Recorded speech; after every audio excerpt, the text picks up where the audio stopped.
चलिए स्टूडेंट्स देखिए, last class में हम लोगों ने क्वेश्चन किया था। क्वेश्चन नंबर कहाँ तक हो गया था हम लोगों का? 7 तक कंप्लीट हो गया था आप लोग के 9 बोर्ड के बुक से। ठीक है, आज बारी है क्वेश्चन नंबर 8 करने की। ठीक, लेकिन आपको कुछ चीज़ें पढ़ा रहा हूँ, उसके बारे में देखो। जनरली क्या होता है, आपने देखा कि एक साझेदारी फर्म होती है और क्या होते हैं उनमें साझेदार होते हैं, और साझेदारों के मध्य क्या होता है, एक सल्लेख होता है। साझेदारी सल्लेख क्या होता है? सल्लेख यानी कि समझौता पत्र होता है। इसी समझौते के अनुसार लोग क्या करते हैं, लाभ हानि विभाजन करते हैं। इस समझौते पत्र में क्या क्या होता है, सल्लेख में पूंजी पर ब्याज दिया जाएगा कि नहीं दिया जाएगा, दिया जाएगा तो कितना, आहरण पर ब्याज, साझेदारों को पारिश्रमिक, सारी बातें सल्लेख में होती है। समझ में आ गया? अब मान लो कभी कोई साझेदार ऐसे हुए कि उन लोग के मध्य सल्लेख है ही नहीं। सल्लेख क्या है ही नहीं। और जब लाभ बांटने की बारी आई तो लाभ के मामले में दोनों के बीच में क्या होने लगा, लड़ाई होने लगा। वो बोलता है कि लाभ हम बराबर, एक बोलता है लाभ बराबर बांटेंगे, कोई दूसरा बोलता है नहीं लाभ में पूंजी के अनुपात में बांटेंगे। कोई बोलता है मैं काम करूंगा तो पैसा मिलेगा, कोई बोलता है नहीं काम करोगे तो पैसा नहीं मिलेगा। तो ऐसे करके लड़ाई हो रहा है, यानी इनके बीच सल्लेख नहीं है। तो लड़ाई झगड़ा करके कहाँ पहुँचेंगे? कोर्ट, जज के पास पहुँचेंगे। अब जज के पास पहुँचेंगे, जज पूछेगा भाई ठीक है क्या प्रॉब्लम है, तो बोलेंगे भाई हमारे बीच में लाभ को लेकर, पारिश्रमिक को लेकर, पूंजी पर ब्याज को लेकर, आहरण पर ब्याज को लेकर सहमति नहीं बनी हुई है, आप हमारा फैसला कीजिए। तो जज बोलेगा ठीक है कोई बात नहीं। जज बोलेगा ठीक है कोई बात नहीं, बताओ तुम्हारे पास सल्लेख था क्या? बोले नहीं जी सल्लेख तो हमारे पास था नहीं। क्या लिखित कोई सल्लेख किए थे? नहीं सर नहीं किए थे। बोला तो जज बोला चलो कोई बात नहीं करके। अब जज क्या करेगा, अपना रूल लगाएगा। और हमने कौन सा अधिनियम पढ़ा था? भारत में एक अधिनियम है ना, भारतीय साझेदारी अधिनियम 1932। तो जज अपना नियम लगाएगा, भारतीय साझेदारी अधिनियम 1932। तो अगर अब हम लोग पढ़ने वाले हैं साझेदारी सल्लेख के अभाव में लागू होने वाले नियम, मतलब साझेदारी सल्लेख के अभाव में लागू होने वाले नियम। मतलब ये है कि अगर मान लीजिए किसी साझेदारों के मध्य सल्लेख नहीं है तो फिर उसका नियम कौन सा लागू होगा? भारतीय साझेदारी अधिनियम 1932 के अनुसार लागू होगा। भारतीय साझेदारी अधिनियम मतलब ये सब के लिए है, पूरे देश में जितनी भी साझेदारी फर्में हैं ना जिनके पास सल्लेख नहीं, उनके लिए यही नियम लागू होता है। तो भारतीय साझेदारी अधिनियम 1932 के अनुसार कौन कौन से नियम होते भैया? तो भारतीय साझेदारी अधिनियम 1932 क्या कहता है? 32 कहता है कि भाई ठीक है सल्लेख रखना रखो, नहीं है तो फिर हमारा रूल चलेगा। तो पहला रूल क्या है भाई? सबसे पहला पूंजी पर ब्याज। अगर कोई साझेदार व्यापार में पूंजी लगाता है तो क्या उसको पूंजी पर ब्याज दिया जाएगा और किस दर से दिया जाएगा? तो इसके लिए रूल है नहीं, कोई प्रावधान नहीं। पूंजी पर ब्याज के लिए कोई प्रावधान नहीं है। मतलब भारतीय साझेदारी सल्लेख के अभाव में भारतीय साझेदारी अधिनियम बोलता है कि पूंजी पर ब्याज नहीं दिया जाता है। पूंजी पर ब्याज, कोई भी साझेदार को पूंजी पर ब्याज नहीं दिया जाएगा, ऐसा रूल कहता है। समझ में आ गया? मतलब पूंजी पर कोई ब्याज व्याज नहीं मिलेगा भैया, कोई परसेंट से ब्याज नहीं मिलेगा। क्लियर? इसके बाद होता है आहरण पर ब्याज। क्या कोई साझेदार अगर फर्म से आहरण करता है तो क्या उससे ब्याज वसूला जाएगा? तो भारतीय साझेदारी अधिनियम कहता है नहीं, ब्याज वसूला नहीं जाएगा। इसके संबंध में भी कोई प्रावधान नहीं है, मतलब ब्याज व्याज चार्ज नहीं होगा। समझ में आ गया? अगर कोई साझेदार व्यापार में काम करता है तो क्या साझेदार को पारिश्रमिक दिया जाएगा? साझेदार को पारिश्रमिक तो क्या साझेदार को पारिश्रमिक दिया जाएगा? तो इसके लिए भी कोई प्रावधान नहीं है, नहीं दिया जाएगा। समझ में आ गया? अगर साझेदार अपने व्यापार में काम करता है तो उसको पारिश्रमिक नहीं दिया जाएगा। तो आप बोलोगे सर क्या दिया जाएगा? सभी नहीं है। ठीक, अब होता है नंबर 4 ऋण पर ब्याज। अगर कोई साझेदार फर्म को ऋण देता है तो क्या उसको ब्याज दिया जाएगा? हाँ, यस सर। कितना? नहीं पता कितना? 6% प्रति वर्ष की दर से ब्याज दिया जाएगा। किस प्रति वर्ष की दर से? 6%। अगर क्वेश्चन में कहीं भी कोई साझेदार ऋण पर ब्याज देगा ना तो सल्लेख हो या ना हो, अगर कहीं उसका दर नहीं दिया तो कौन से प्रतिशत से लोगे? 6% प्रति वर्ष की दर से लोगे। आया बात समझ में कि नहीं आया? डन। ठीक है। इसके बाद बच्चों नंबर 5 होता है क्या? लाभ अनुपात, लाभ हानि अनुपात। तो लाभ हानि अनुपात क्या होगा? किस अनुपात में बांटेंगे इन लोग लाभ को? तो भाई पूंजी को कितना भी लगाए, ज़्यादा लगाए कम लगाए, लाभ इन लोग कैसे बांटेंगे? बराबर बांटेंगे। ये रूल है। ये आपके एग्जाम में हर साल 4 या 5 नंबर के क्वेश्चन में इसका आंसर लिखने को आता है। पूछता है कि साझेदारी सल्लेख के अभाव में लागू होने वाले कौन कौन से नियम है बताइए। 4-5 नंबर पूछता है तो आप इसको हेडिंग डाल के ऐसा लिख के मत आ जाना, पूरा हेडिंग डाल के पूरा एक्सप्लेन करोगे 4-5 लाइन का, तो ये पूरा क्या बन गया तुम्हारा एक क्वेश्चन का आंसर। तो रूल समझ में आ गया? क्या सीखा? पूंजी पर ब्याज नहीं लगेगा, आहरण पर ब्याज नहीं चार्ज होगा, साझेदारों को पारिश्रमिक नहीं दिया जाएगा, ऋण पर ब्याज 6% और अनुपात बराबर। यानी दिमाग में देखा जाए तो दो चीज़ को याद कर लो, ऑटोमेटिक बाकी याद हो जाएगा। क्लियर? कोई दिक्कत? नोट करें। देखिए यही कहानी क्वेश्चन नंबर 8 में है। क्या कहता है क्वेश्चन नंबर 8? समझिए, लिखा हुआ है 1 जनवरी 2021 को ए और बी साझेदारी फर्म का व्यापार प्रारंभ किया। 1 जनवरी 2021 को उन्होंने क्या किया? साझेदारी फर्म स्टार्ट किया, व्यापार चालू किया। किसने? ए और बी ने। फिर कहता है कि कोई लिखित या मौखिक समझौता नहीं किया गया। देख लो भैया, ना लिखित समझौता हुआ ना मौखिक समझौता, तो साझेदारी संलेख है नहीं इनके पास। क्रमशः उन्होंने 40,000 और 10,000 रुपये पूंजी के लगाए। तो उन्होंने पूंजी कितना लगाया? 40,000 लगाया, और कितना लगाया? 10,000 रुपये पूंजी के लगा दिया। ठीक है। फिर कहता है कि ए ने 1 जुलाई 2021 को 5,000 का ऋण दिया। ए ने फर्म को क्या किया? ऋण दिया। ए ने ऋण दिया, वो भी कितने का ऋण दिया? 5,000 का ऋण दिया। ठीक है, देने दो। उसके बाद कहता है, अच्छा डेट क्या दिया इसका? 1 जुलाई 2021। 1 जुलाई 2021 को दिया उसने जो ऋण दिया है। फिर कहता है हाँ जी 21 है, वो गलत छपा होगा, देख लो, कोई नहीं। आगे देखो क्या लिखा है। ए का 1 मई को एक्सीडेंट हो गया, वह 30 जून तक व्यापार नहीं कर सका। 31 दिसंबर 2021 को समाप्त होने वर्ष का लाभ 16,800 रुपये हुआ। अभी ए को जो भी हुआ अपने को मतलब नहीं है, अपने को वर्ष के लाभ से मतलब है। तो वर्ष का लाभ कितना हुआ बोलता है? 16,800 रुपये लाभ हुआ। अब देखो क्या लिखा है। ए दावा करता है, देखो दावा कर रहा है, कभी भी याद रखना, कोई दावा कर रहा है ना, क्लेम कर रहा है ना, तो मैं बोलता हूँ उस लाइन को पढ़ना ही मत। भाई मांग रहा है ना, दावा कर रहा है, मेरे को ये चाहिए वो चाहिए, तो भैया दिया क्या जाता है? जो साझेदारी संलेख में, और इनके मध्य संलेख तो है ही नहीं, तो मैं समझता हूँ उसको पढ़ने की भी आवश्यकता नहीं है। बट ठीक है, पढ़ लेते फिर भी क्या दावा करता है देख लेते हैं। देखो बोल रहा है, ए बोलता है कि मुझे पूंजी और ऋण पर 10% की दर से ब्याज चाहिए, लाभ का वितरण पूंजी के अनुपात में होना चाहिए। ठीक है, करने दो दावा, ओके, बोलने दो। बी का दावा करता है कि पूंजी और ऋण पर 6% की दर से ब्याज दिया जाना चाहिए, लाभ का वितरण समान होना चाहिए, ए की अनुपस्थिति की अवधि का 200 रुपये का प्रति माह मुझे वेतन मिलना चाहिए, ऐसा दावा कर रहा है। दावा कर रहा संलेख में है क्या? होता तो अपन देते, नहीं है तो फिर काहे का भैया दावा। तो दावा खारिज कर दिया गया, सीधा कहाँ गया? कोर्ट में गया। कानून के अनुसार लाभ हानि खाता बनाइए, तो कानून के अनुसार बनाना है, तो जो कानून कहता है वैसा आप लोग चलोगे। समझ में आ गया? चलो, तो क्या बनाएंगे? लाभ हानि नियोजन खाता। देखो क्वेश्चन दिखने में बहुत बड़ा दिख रहा है, बट है बड़ा छोटा ना, है ना। तो देखो लाभ हानि नियोजन खाता का प्रारूप बनाएंगे, ऊपर हेडिंग लिखना लाभ हानि नियोजन खाता, नियोजन खाता। ठीक है, और नीचे ब्रैकेट में क्या लिखोगे? 31 दिसंबर 2021 को समाप्त वर्ष हेतु। सर आपको कैसे पता चला 31 दिसंबर है?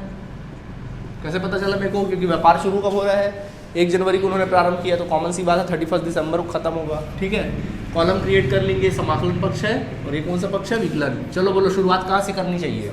क्या लिखूँ बताओ? शेष लाया गया लाभ, कितना लाभ? 16,800, तो 16,800 रुपये लिख लो, डन।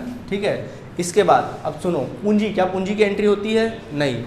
ऋण दिया गया, ए ने ऋण दिया, अच्छा पूंजी पर ब्याज व्याज नहीं, आहरण पर ब्याज व्याज नहीं, साझेदार को पारिश्रमिक नहीं, रूल है ना। अब देखो ए ने फर्म को ऋण दिया 5,000, बोलो ऋण की एंट्री होती है यहाँ पे? नहीं, ऋण पर ब्याज की एंट्री होती है। किसकी एंट्री होगी? ऋण पर ब्याज, वह है ना। किस पक्ष में? विकलन में।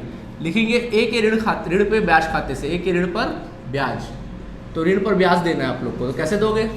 क्या हुआ? 6%। हाँ, कितना प्रतिशत? तो चाहो तो ब्याज अलग से कैलकुलेट कर लो, यहाँ पे भी कैलकुलेट करते हो। चलो मैं यही कर देता हूँ। ठीक है, कितना ऋण दिया? 5,000, 6% की दर से, तो 6% पूरे साल भर का। क्या आपने उनका पैसा 6 पूरा साल भर यूज़ किया? देखो ऋण कब दिया है? 1 जुलाई, और अकाउंट क्लोज कब हो रहा है? 31 दिसंबर। तो बताओ जुलाई से दिसंबर तक गिन लो, जुलाई, अगस्त, सितंबर, अक्टूबर, नवंबर, दिसंबर, 6 महीना उनका पैसा उपयोग किया। 1 जुलाई को ऋण दिया, और हमने उनका पैसा हमारे पास कितने समय तक रहा? 31 दिसंबर तक, 6 महीना रहा ना। तो बेटा कितने महीने का लगाओगे? 6 महीने का। तो बताओ कितना आ जाएगा? 150। कितना आ जाएगा? कैलकुलेट करोगे तो 150 आ जाएगा। समझ आ गया? इसके अलावा और कुछ नहीं है, तो बस लाभ क्या करेंगे? कैलकुलेट करेंगे। चलो लाभ कैलकुलेट करो, समाकलन जो लो 16,800 रुपया, 16,800 रुपये, 16,800 में 150 घटाओ, 16,650। क्या बोलते हो? 16,650। ठीक, कौन कौन साझेदार है? साझेदारों के क्या लिखेंगे बोलो? पूंजी या फिर चालू खाते से। बिल्कुल, चालू खाते से। कौन कौन साझेदार है यहाँ पर? ए और बी है। ठीक है, कैसे बांटना इन लोगों को? बराबर बराबर। मतलब अब मैं कैलकुलेटर मैं सामने नहीं शो कर रहा हूँ ना, मैं इसी में कैलकुलेट कर दे रहा हूँ। कितना आ जाएगा? 8,325। 8,325 कैसे निकाला मैंने? 16 का आधा 8, 600 का आधा 300, 50 का आधा 25, हो गया ख़त्म, आधा। ठीक, कोई दिक्कत इसमें, 2 भाग में बढ़ गया। कैसा लगा? कुछ पूछना है? बिल्कुल, देखो बराबर लाभ बोला था, बराबर बांटने, हमने बना दिया, कोई समझौता था नहीं इनके मध्य। क्या बोलते हो? ऑल राइट, चलिए नोट करिए। चलिए देखिए, तो अब इसके बाद क्वेश्चन नंबर 9 बन जाएगा। आकृति और बिंदु वस्त्र निर्माण वाला क्वेश्चन है, उसके बाद वाला बन जाएगा आप लोगों से। हो सकता है शायद पुराने बुक में ना भी हो ये क्वेश्चन, नए बुक में है पुराने बुक में, तो वो बन जाएगा आप लोग से। होमवर्क रहेगा सेम 8वां जैसे ही है वो, ठीक है। अब 10वां नंबर आइए, 10वां को लगाइए एमपी, 2000% एमपी लगाइए 10वां को। देखिए क्या लिखा है, अरविंद और बनवारी 7:3 के अनुपात में लाभ विभाजन करने वाले साझेदार हैं। कह रहा है कि अरविंद और कौन है? बनवारी। अरविंद और बनवारी, मैं इसको ना ABCD नोट कर लेता हूँ, ठीक है। अरविंद और बनवारी जो है 7:3 के साझेदार हैं, 7:3 के साझेदार हैं। लाभ हानि विभाजन करने वाले साझेदार हैं। उनकी पूंजी 1500 और 1000 रुपये है। तो उनकी पूंजी कितनी दी हुई है? 1500 रुपये, और कितनी दी हुई है? 1000 रुपये दी हुई है। फिर कहता है कि साझेदारों की पूंजी पर 5% की दर से ब्याज देने की व्यवस्था है। तो पूंजी पर जो ब्याज की दर है वो कितना ब्याज दर है? 5% कहता है। फिर कहता है बनवारी को 240 रुपये वार्षिक वेतन प्राप्त होता है। तो बनवारी को वेतन मिलता है, वो भी कितना? 250 रुपये। देखो भैया वार्षिक बोल दिया ना, प्रति माह बोलता तो 12 का मल्टीप्लाई करते, ठीक है। वार्षिक बोला, डायरेक्ट लिख देना। जो उसने व्यापार से नहीं लिया है, तो वेतन मिलता है जो व्यापार से नहीं लिया नहीं लिया उससे कोई मतलब आपको नहीं है, आपको बस एंट्री करनी है, ठीक है। फिर कहता है 2021 में अरविंद और बनवारी ने क्रमशः 120 और 200 रुपये व्यापार से निकाले मतलब क्या किया? आहरण किया। तो अरविंद और बनवारी ने कितना निकाला? तो 120 और 200 रुपये, 120 और 200 रुपया। फिर कहता है इस वर्ष का लाभ पूंजी पर वृद्धि होने के पूर्व परंतु बनवारी का वेतन देने के पश्चात 800 रुपये था। बड़ा देखो विचित्र क्वेश्चन है। क्या बोल रहा है? इस वर्ष का लाभ लिखा है कि इस वर्ष का लाभ पूंजी पर वृद्धि देने के पूर्व, वृद्धि मतलब ब्याज देने के पूर्व, परंतु बनवारी का वेतन देने के पश्चात। तो देखो लाभ दिया है, कितना दिया लाभ? 800 रुपये है बोलता है, परंतु एक ऐसा लाभ है वेतन के पूंजी पर ब्याज के पूर्व परंतु वेतन के बाद का है। क्या करोगे आप लोग? क्या करोगे? इसका मतलब क्या हुआ? कल सिखाए थे ना।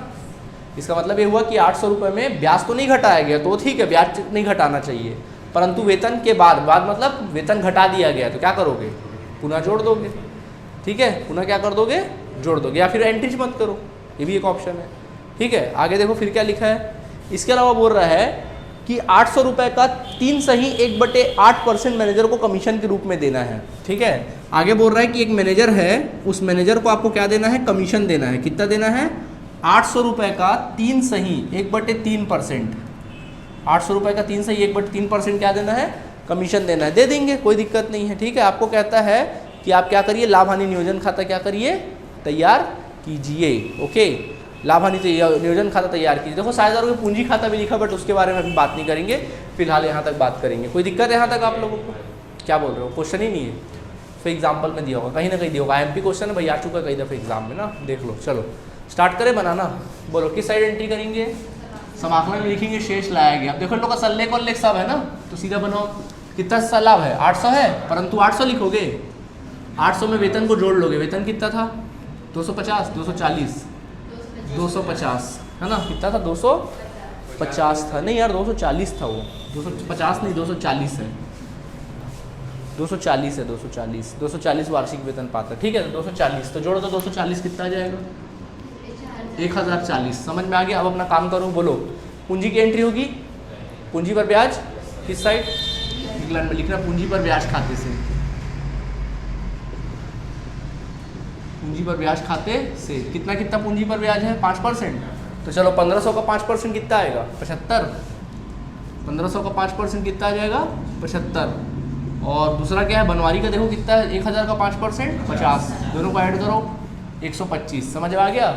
फिर उसके बाद क्या लिखा? बोलो वेतन, बोलो किस पक्ष में?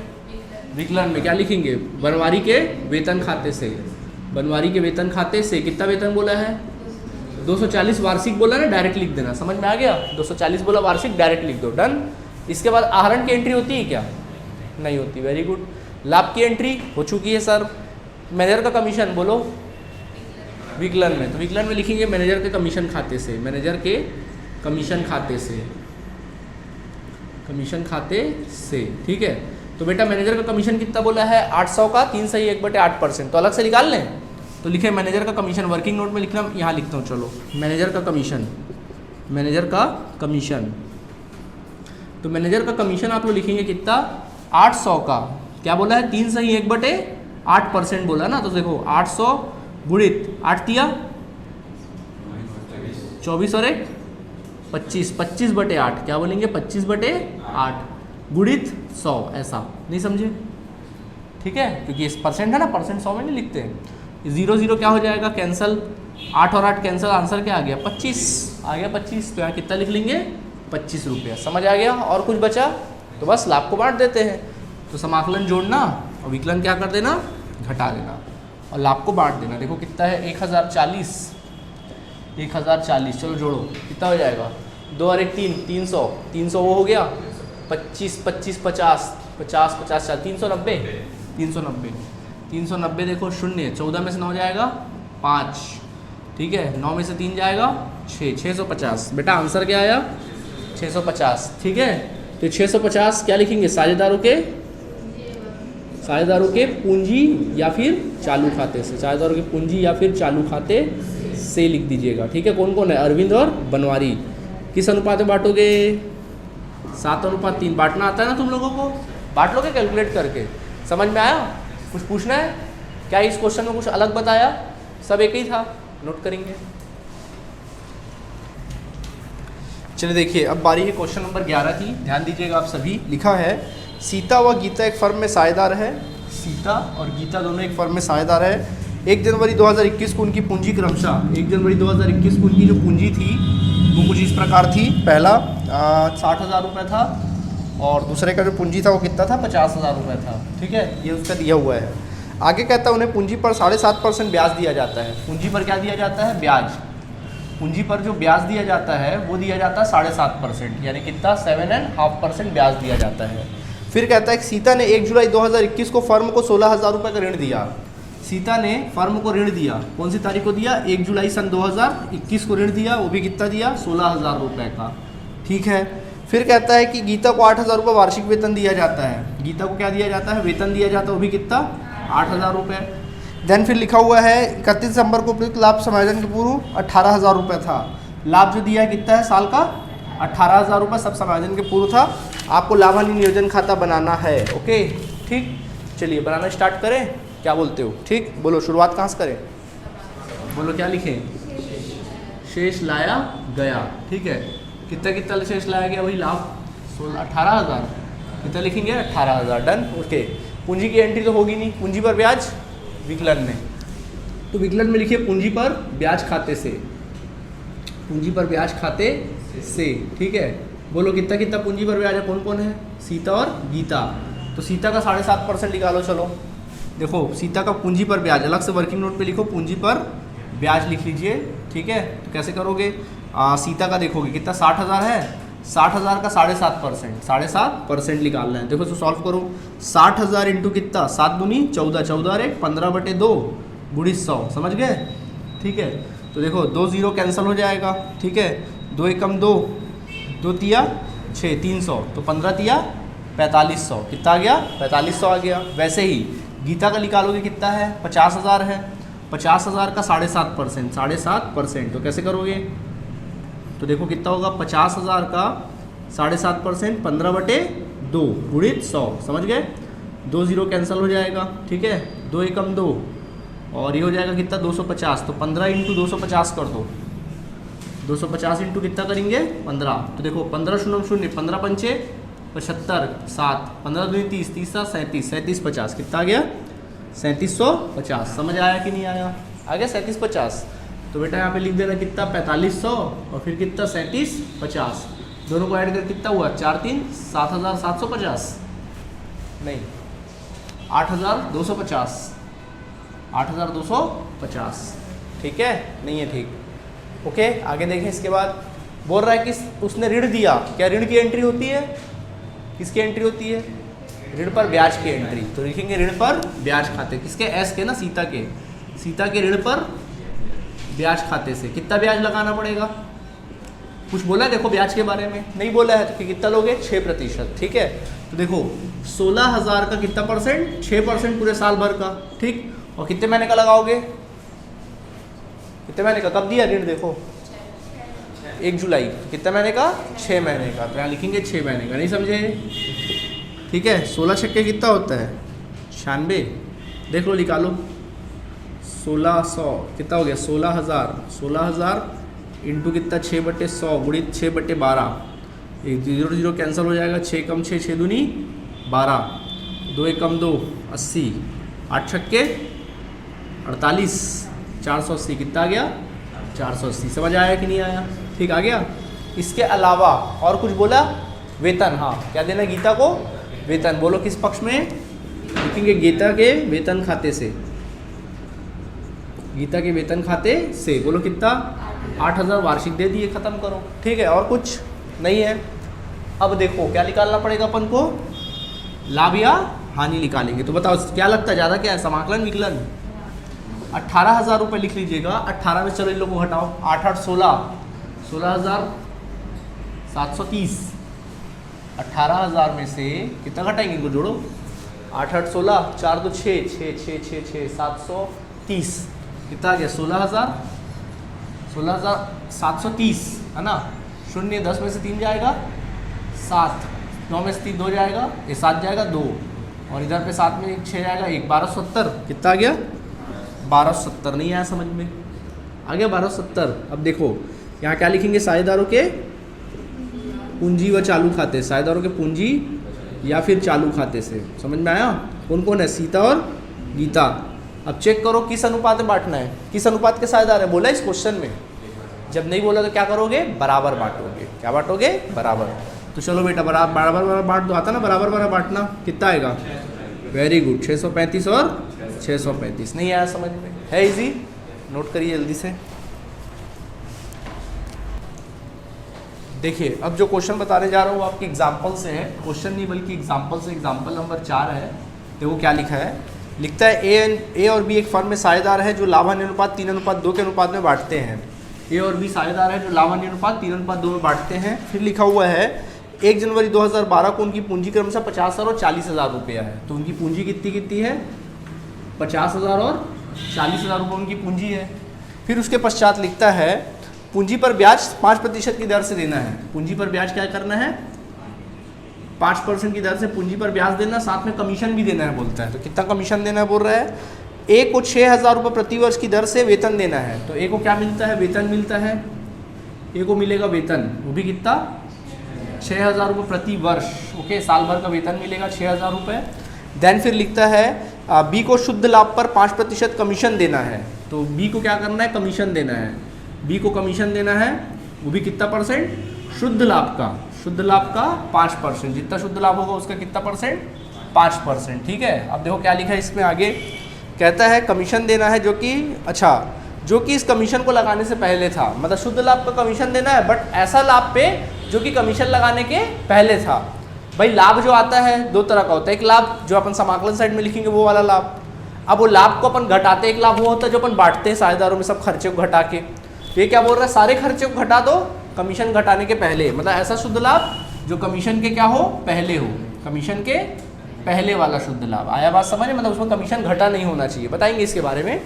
फिर कहता है इसके बाद शुद्ध लाभ साझेदारों में बांटना है। 31 दिसंबर को वर्ष का पूंजी पर ब्याज वेतन कमीशन घटाने से पूर्व जो लाभ था वो 80,000 था।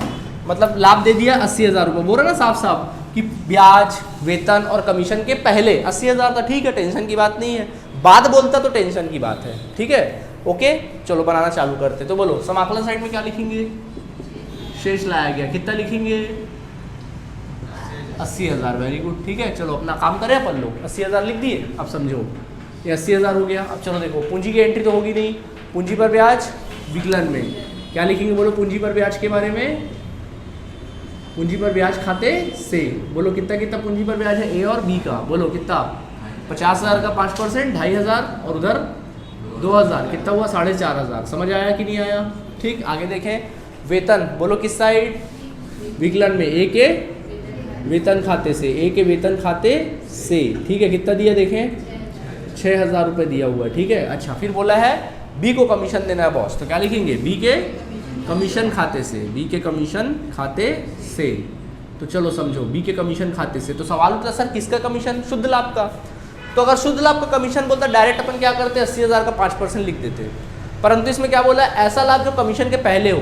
तो कमीशन के पहले मतलब उसमें सब घट गया हो बट कमीशन घटा नहीं होना चाहिए। समझ में आ गया। तो मतलब कैसा लाभ, तो अलग से लिखना, लिखना कमीशन की गणना, क्या लिखना, कमीशन की गणना, अलग से वर्किंग नोट में लिखना कमीशन की गणना। और कमीशन के बारे में क्या बोला है, शुद्ध लाभ का 5, शुद्ध लाभ का कितना परसेंट, 5%, शुद्ध लाभ का 5%। और कैसा 5% भैया, कमीशन के पूर्व, कमीशन के पूर्व के लाभ का। तो इसका मतलब क्या हुआ, देखिए आपका शुद्ध लाभ कितना था, 80,000।